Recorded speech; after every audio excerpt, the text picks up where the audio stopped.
किसी ने हमें फांसा नहीं है, हम स्वयं फंस गए हैं। बंधेउ कीर मरकट की नाई, हमने स्वयं सुख भोग की लालसा से अपने को फंसा लिया। अब वास्तविक सुख क्या है, चरम सुख क्या है, हमारी आंतरिक मांग क्या है, ये हम नहीं जान पा रहे। बस सामने दृश्य को देखा और टूट पड़े, सुख भोग लेंगे, हम सुखी हो जाएंगे। ये भ्रम है। तुम किसी प्रकृति जनित रचना से कभी सुखी नहीं हो सकते, क्योंकि तुम परमात्मा अंश हो, तुम अपने अंशी की खोज कर रहे हो। भ्रम से तुम नाना प्रकार के दृश्य पदार्थों में, परिवर्तनशील नाशवान पदार्थों में अपनी मांग पूरी करना चाहते हो, नहीं हो सकती। क्यों? क्योंकि तुम चिदानंद अंश हो, तुम्हें चिदानंद सुख चाहिए। ये प्राकृतिक सुख अनेक जन्मों से भोगते चले आए, अगर कहीं इसमें हमारा विश्राम होता तो आज तक हम सुखी हो जाते।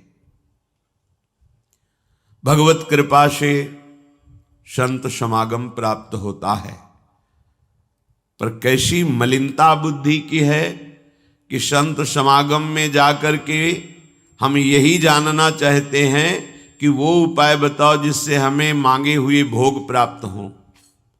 भोग भोगने वाला शरीर जो निश्चित नष्ट हो जाएगा, वो नष्ट ना होने पावे। संसार में माना हुआ सुख हमें भरपूर प्राप्त हो। भ्रम मत रखना। अगर संतों की इसमें आस्था होती तो संत काहे को ही बनते। जिनमें उनकी आस्था नहीं है वो तुम्हें कैसे दे सकते हैं। एक अंधा कुएं में गिरने जा रहा हो तो कोई नेत्र वाला उसको कैसे ढकेल सकता है, कैसे जाने दे सकता है। ऐसे ही हम ज्ञान नेत्रों से अंधे हैं, इसलिए हम इस भवकूप में नाना प्रकार के सुख की लालसा से कूदने जा रहे हैं या कूद चुके हैं। संतों का समागम बचाने के लिए होता है, फंसाने के लिए नहीं होता। लोग पूछते हैं कि संतों का क्या चमत्कार है, दिखाओ अपना चमत्कार। संतों का वास्तविक जो भगवत प्रेमी महात्मा है, उनका स्वाभाविक चमत्कार प्रकट होता है। उनके दर्शन से, उनके संभाषण से, उनके सानिध्य से विकारों का नाश और भगवत चरणारविंद की प्रीति, विषयी मन का निर्मल हो जाना, भोगों की तरफ आकर्षित चित्त वृत्ति का भगवदाकार हो जाना, ये संतों का चमत्कार है। तुम्हारा कोई रोग ठीक हो जाए, कोई भोग मिल जाए, कोई परिस्थिति सुधर जाए, इसे संतों का चमत्कार मत समझना। ये प्रारब्ध भोग सुख और दुख, पुण्य और पाप से प्रकट होते हैं, इसमें किसी का प्रभाव काम नहीं करेगा। अगर ऐसा होता तो संतों के शरीर में कभी कष्ट ही ना होता। भ्रम में मत फंसो, भ्रम में मत फंसो कि कोई संत तुम्हारे शरीर को अजर अमर बना देगा, तुम्हें भोगों की बाहुल्यता मिल जाएगी। व्यर्थ में भाग दौड़ बंद करो। हां, वास्तविक तुम यदि महासुख को चाहते हो और मृत्यु के भय से बचना चाहते हो तो एकमात्र रास्ता है, प्रभु श्री हरि के चरणों का आश्रय ले लो। हरि स्मृति सर्व विपद विमोक्षणम। भगवान का भजन, भगवान की स्मृति निश्चित तुम्हें समस्त दुखों से बचा लेगी। भगवान की शरणागति, समुझ जे आए शरण ते डरत ना काल डर। मृत्यु क्या चीज है? पर प्रभु के नाम जपने में रुचि नहीं, प्रभु की चरण दासता में भावना नहीं, तो तुम सोचते हो कुछ चंद रुपए और कुछ फल पुष्प आदि दे करके हम रोग रहित तो हो जाएं, शोक रहित तो हो जाएं। भूल मत करना। अगर शोक रहित होना है, रोग रहित होना है, तो एकमात्र उपाय है कृष्णाय वासुदेवाय हरे परमात्मने प्रणत क्लेश नाशाय गोविंदाय नमो नमः। गोविंद को नमस्कार करो, और जिह्वा से पुकारो कृष्ण कृष्ण गोविंद गोविंद, राधा राधा राधा, निश्चित जन्म जन्म के अशुभ नष्ट हो जाएंगे। आप स्वयं परम सुखी हो जाएंगे, शरीर राग नष्ट हो जाएगा, ऐसा अद्भुत सुख मिलेगा, कृतकृत्य हो जाओगे। पर अब इस मार्ग में चलने के लिए जब कदम रखोगे तो असत वृत्तियों का त्याग करना होगा। यहीं सब फेल हो जाते हैं। वो ऐसा शॉर्टकट ढूंढते हैं कि कुछ हम कमाए हुए पापाचरण से चंद रुपए आपको दे दें, आप हमें संभाल लेना, भूल मत करना। कभी ऐसा नहीं हो सकता। नाली के पानी से हाथ धोने से कभी हाथ पवित्र और निर्मल नहीं होते। ऐसे मलिन आचरण करके कमाए हुए धन से कभी तुम्हें पवित्रता प्राप्त नहीं हो सकती। ये सब नाटकबाजी मन की है। वहां चलो तुम्हारा सुधर जाएगा, कुछ नहीं सुधरेगा जब तक तुम सुधारना नहीं चाहोगे। तुम सुधारो अपने आप को। किसी का आशीर्वाद कोई काम नहीं करेगा जब तक तुम अपने आचरण नहीं सुधारोगे। तुम खाओ मांस, पियो मदिरा, करो व्यभिचार, नाना प्रकार की हिंसात्मक वृत्ति, तुम्हें भगवान भी नहीं माफ करेंगे, चाहे जहां भाग के चले जाओ। अधर्मा आचरण करने वाले को भगवान कहते हैं मैं साक्षात काल रूप से दंड देता हूं। शरणागत होकर नियम के अनुसार चलोगे तो भगवान तुम्हें दुलार करेंगे मां की तरह। यह सिद्धांत है। नाटकबाजी में फंसो तो फंसो, सिद्धांत से चलोगे तो कभी धोखा नहीं खाओगे, आनंद में मगन रहोगे। पर सिद्धांत में चलने के लिए असत त्याग करना होता है, इसीलिए सब फेल हो जाते हैं। कोई बिरला गुरु कृपा पात्र ही कदम आगे बढ़ाता है। ये भीड़ भागम दौड़ केवल वासनाओं की पूर्ति के लिए तो भ्रम में मत रहना। किसी का आशीर्वाद, किसी की कृपा तुम्हें वासनाओं से नहीं बचा सकती। एकमात्र उपासना ही वासना से बचा सकती है। और उपासना तुम करने के लिए जब तैयार होगे तो ये गंदी बातें, गंदे आचरण, ये आपको त्यागना होगा। बस यही तुम्हारी गाड़ी फेल हो जाती है। ये हम नहीं त्याग सकते तो फिर तुम्हें कोई बचा भी नहीं सकता। लिख लो, अपने दिमाग में लिख लो। अगर बचना है तो एकमात्र मामे ए प्रपद्यन्ते माया में ताम तरंते। जितना भी समझाओ ये पागलपन छोड़ते ही नहीं। बस कोई जंतु ऐसा हो, कोई भस्म ऐसी हो, बस उन नाटक में रिझना चाहते हैं। अरे प्यारे, यदि वो तुम्हें सुखी कर सकता है तो वो खुद क्यों सुखी नहीं हो जाता? तुम नहीं सोच पा रहे हो? पागल हो तुम। यदि वो तुम्हें रोग रहित कर सकता है तो खुद क्यों नहीं रोग रहित हो जाता? यदि वो तुम्हारे को चमत्कार दिखा सकता है तो अपने को चमत्कार दिखाकर प्रभु का साक्षात्कार क्यों नहीं कर लेता? पागल बन रहे हो। सिद्धांत को समझो। तब लगी कुशल न जीव कहूं, सपने हो मन विश्राम, जब लग भजत न राम कहूं, शोक धाम तज काम। जब तक शोकों का खजाना एक कामनाएं, इन कामनाओं को प्रभु के चरणों में समर्पित करके भजन नहीं करोगे, स्वप्न में भी सुख नहीं मिलेगा। जागृत की बात जाने दो।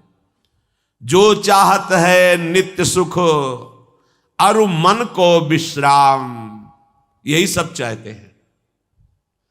दुख का मुंह न देखना पड़े, मन हमारा प्रसन्न रहे, शांत रहे, कोई कामना हमें जलाए ना।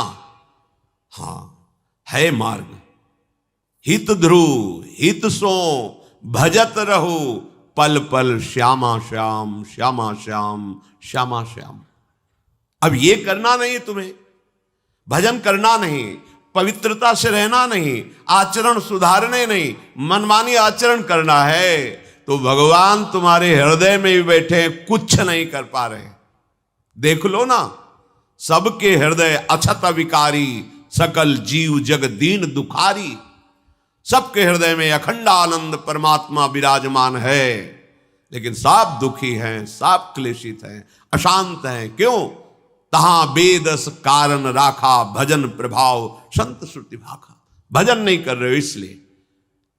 भजन किए बिना कुछ नहीं हो सकता। मान लो हमारी बात, कहीं भागने की जरूरत नहीं। राधा राधा राधा सब ठीक कर देंगी लाडली जो, बड़ी करुणामयी है। यदि आप भजन नहीं करोगे तो वारी मथे घृत होए बरु सिकता ते बरु तेल, बिनु हरि भजन न भवतरी या सिद्धांत अपेल। इसे कोई काट नहीं सकता, अपेल सिद्धांत है। विनिश्चितम बदामि तेन अन्यथा वचांस में हरिम भजंती ये नरा भवसागर तरंती ते। पानी को मथ करके बड़ा चमत्कार कर लो, घी निकाल लो, हो सकता है। बालू को पेर करके तेल निकाल सकते हो सकता है। असंभव को तुम ये संभव कर सकते हो, पर भजन के बिना तुम दुख से निवृत्त नहीं हो सकते। गोस्वामी जी का ये अटल विश्वास, महापुरुषों का अटल विश्वास, शास्त्र का अटल आदेश, बिना भजन किए तुम्हारे अशुभ कर्म नष्ट नहीं होंगे, और अशुभ कर्म नष्ट हुए बिना तुम सुखी नहीं हो सकते। सिद्धांत से चलोगे तो सुखी हो जाओगे, नहीं भटकते घूमोगे, पूरा जीवन नास्तिकता और अश्रद्धा में उतर जाएगा। सिद्धांत से चलोगे तो कृतकृत्यता का अनुभव होने लगेगा, और नाच नाच कर कहोगे वाह संत समागम का क्या फल होता है, ये मैं पा गया। पायो जी पायो मैंने राम रतन धन पायो। मारा घूम रहा है जीव, कोई औषधि मिल जाए, कोई भस्म मिल जाए, कोई जंतुर बांध दे, कोई आशीर्वाद दे दे, अरे पागल हो। तुम्हारे कर्म ही तुम्हें दंड देंगे, तुम्हारे कर्म ही तुम्हें सुखी करेंगे। हां, हम कैसे अपने कर्मों को सुधारें, यह है संत समागम। आप अपने द्वारा अपना उद्धार कीजिए, कोई तुम्हारा उद्धार नहीं कर सकता। उद्धार की युक्तियां, उद्धार का मार्ग, उद्धार के सिद्धांत और सहयोग ये संतों से प्राप्त होता है। आशीर्वाद से उद्धार नहीं होता, आशीर्वाद से सुख दुख की निवृत्ति नहीं होती, वो ज्ञान से होती है। उसके लिए आपको भजन करना पड़ेगा, सत्य आचरण में चलना होगा, दुख को सहना होगा, सुख को दबाना होगा, उसमें अभिमान करके फूलना नहीं होगा। तब आप उस महासुख में पहुंचोगे जिसे चरम अवस्था का सुख कहते हैं। संत समागम दुर्लभ इसी बात के लिए है। इसका मतलब ये नहीं छू छा करके तुम्हारे दुखों का नाश हो जाएगा। भाग लो, पूरे ब्रह्मांड में जाओ, अगर कहीं सुखी हो जाना तो बताना हमें आके। समझना ही नहीं चाहते। भगवान कृपा करके बोल रहे हैं, औरों की तो बात क्या है, अब समझ लो। श्री भगवान कह रहे हैं इदं तुते गृहतमं प्रवक्ष्याम्यनसूयवे ज्ञानम विज्ञान सहितम यज्ञात्वा मोक्ष से अशुभात्। हे अर्जुन, ये मैं तुम्हें बहुत गुह्य बात कह रहा हूं। क्या होता है जब हृदय की बात कुछ कहने को आती है तो बार बार कहा जाता है कि आप अन्यथा मत सोचना, सत्य सत्य सत्य कह रहा हूं, ये बात तुम केवल समझ लीजिए। मतलब वो विवश होकर अपने हृदय की बात तुम्हें दे रहे हैं, जो छुपाए रखे जीवन भर वो तुम्हें दे रहे हैं, पर अनाधिकारी होने के कारण वो बात पकड़ नहीं पाते। संतों की बात में ही तुम्हारा कल्याण छुपा हुआ है। उनकी बात मान लो, फिर आप देख लो कैसे आपकी अध्यात्म उन्नति होती है। आप जो भी करेंगे वो अहम की धरा से होगा। अहम की धरा लोक लोकांतर तक ले जा सकती, लेकिन जीवन मुक्त नहीं कर सकती। जीवन मुक्त होने के लिए अहम का विसर्जन चाहिए। वो होता है गुरु कृपा से, संतों के वचनों से। विश्वास कीजिए, बिना संत वचन गुरु वचन पर चले कोई जीवन मुक्त नहीं हो सकता। अगर जीवन मुक्त नहीं हुआ तो सब किया कराया माटी हो गया। चाहे ब्रह्म लोक जाओ चाहे स्वर्ग लोक जाओ, आना तो यही पड़ेगा लौट के। तो फिर क्या हुआ, एक विशाल स्वप्न सुखद समझ लो, जगे तो फिर वही मृत्युलोके विशंति। भगवान कह रहे मैं बहुत गुह्य बात बता रहा हूं, अत्यंत गोपनीय बात, गोपनीय जो अभी तक छुपाए रखा है हृदय में। ये जो ज्ञान सहित विज्ञानानंद घन का मैं तुम्हें वर्णन करूंगा, ये अनुसूयवे दोष दृष्टि से जो रहित है वही समझ पाएगा। दोष दृष्टि से रहित, जब भगवान अवतार लेते हैं तो मनुष्य जैसी लीला करते हैं। यही सुख देने के लिए तो वो अवतरित हुए, अपनी महिमा से घटे हैं, उतरे हैं। अवतार का मतलब होता है अपनी महिमा से उतरना। भगवान की जो अनंत महिमा है उससे उतरते हैं, हम उनको देख पाएं, उनसे बात कर सके, उनके साथ खेल सके। वो ऐसे उतर कर हमारे समान लीला करते हैं। उनकी लीला को देख करके अगर किसी को दोष दृष्टि होती है तो बोले इस गुहितमम के सुनने का अधिकारी नहीं। जब हम भगवान को भगवान न मानकर व्यक्ति मानते हैं तो हमारी दृष्टि वैसे ही दूषित हो जाती है। वैसे केवल भगवान की ही लीला हो रही है, पर हमारी दृष्टि दूषित होने के कारण हमें व्यक्ति दिखाई देता है, स्त्री पुरुष दिखाई देते हैं, गुणात्मा महात्मा दोषात्मा ऐसा सब भेद नजर आता है। पर यहां जो भगवान कह रहे हैं कि जो मेरे पर दोष दृष्टि ना रखता हो, अरे बड़े बड़े परमहंसों का जहां प्रवेश नहीं वो भगवान का रास है। जहां ज्ञान समुद्र भगवान शिव भी प्रवेश पाने के लिए ललचाए और भगवान श्री कृष्ण की मंद मुस्कान से गोपी स्वरूप होकर प्रवेश पाए। बोलो ज्ञान समुद्र भगवान शिव जिस रास रस के लिए ललचाए, वो रास रस प्राकृतिक स्त्री पुरुष का मिलन हो सकता है क्या? पर अनाधिकारी के तो क्या उपहास, ऐसा क्या? तो इसलिए भगवान यह कह रहे हैं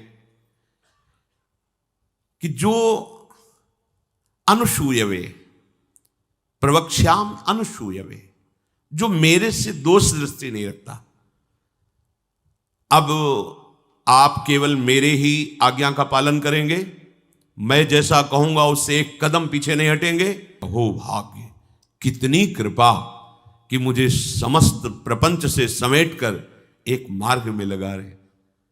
जहां श्रद्धा है तो वहां शब्द दूसरा भाव निकाल देगा, और जहां दोष दृष्टि वहां भाव दूसरा निकाल देगा।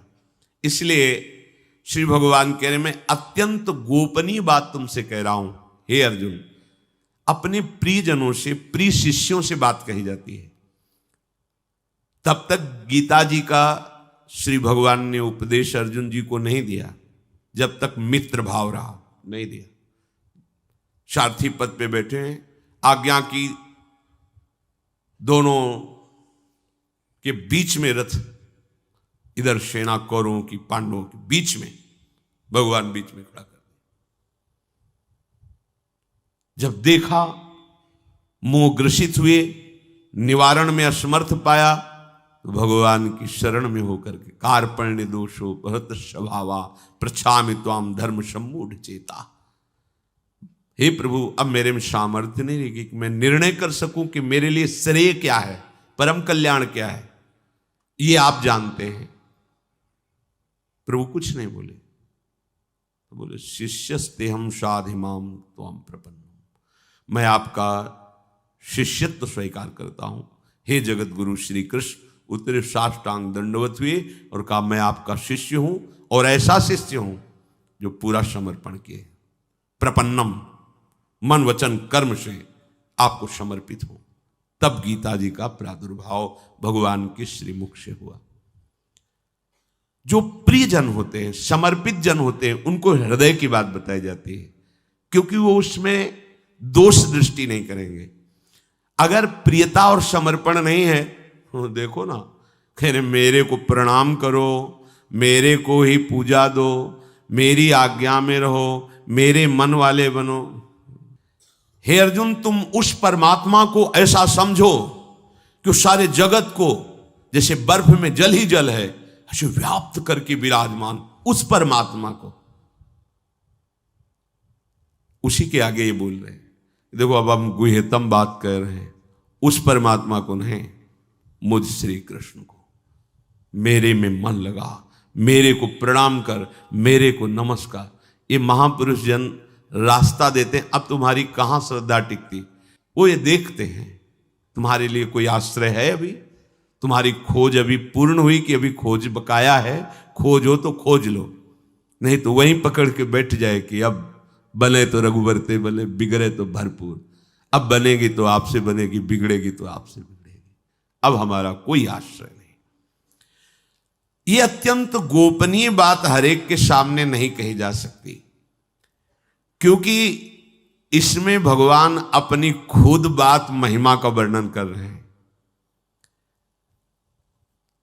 अब जैसे कोई बहुत हार थक के अब क्या करें, तो अब मान लो बात हमारी आंखों के सामने रहो, जो जूठन मिले खाओ, जैसा कहें वैसे करो।